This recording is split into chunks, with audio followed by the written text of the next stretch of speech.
ಕನ್ನಡ ನಾಡು ಇದು ಕನ್ನಡಿಗರ ನಾಡಿಮಿಡಿತ. ಇತ್ತೀಚೆಗೆ ಬಳ್ಳಾರಿ ನಗರದಲ್ಲಿ ಅರಣ್ಯ ಇಲಾಖೆ ಅನುಮತಿ ಪಡೆಯದೆ ಗುತ್ತಿಗೆದಾರರು ಮತ್ತು ಪಿಡಬ್ಲ್ಯೂಡಿ ಇಲಾಖೆಯವರು ಎಲ್ಲ ಸೇರಿಕೊಂಡು ಮರಗಳನ್ನು ಕಡಿದಿದ್ದಾರೆ.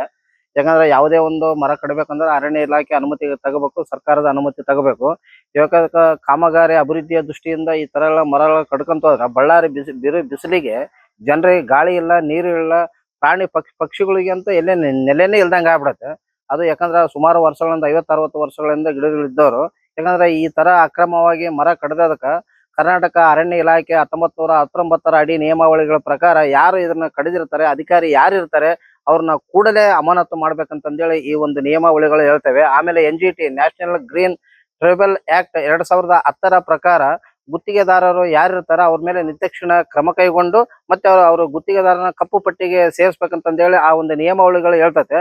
ಯಾಕಂದ್ರೆ ಇಂತಹ ಗುತ್ತಿಗೆದಾರನ ಕಪ್ಪು ಪಟ್ಟಿಗೆ ಸೇರಿಸಿದ್ರ ಕರ್ನಾಟಕದಲ್ಲಿ ಇಂತಹ ತಪ್ಪುಗಳು ಬೇರೆ ಕಾಂಟ್ರಾಕ್ಟರ್ಗಳೆಲ್ಲ ಮಾಡಲ್ಲ, ಅಧಿಕಾರಿಗಳು ಮಾಡಲ್ಲ.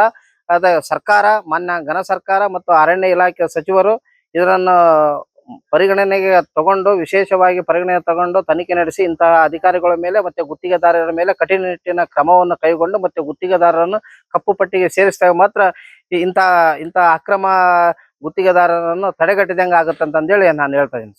ಸಮಗ್ರ ಸುದ್ದಿಗಳಿಗಾಗಿ ತಪ್ಪದೆ ನೋಡಿ ಕನ್ನಡ ನಾಡು ವಾಹಿನಿ. ಸಬ್ಸ್ಕ್ರೈಬ್ ಮಾಡಿಕೊಳ್ಳಲು ಕೂಡಲೇ ಪಕ್ಕದಲ್ಲಿ ಕಾಣುವ ಬೆಲ್ ಐಕಾನ್ ಕ್ಲಿಕ್ ಮಾಡಿ ನೋಟಿಫಿಕೇಶನ್ ಪಡೆಯಿರಿ.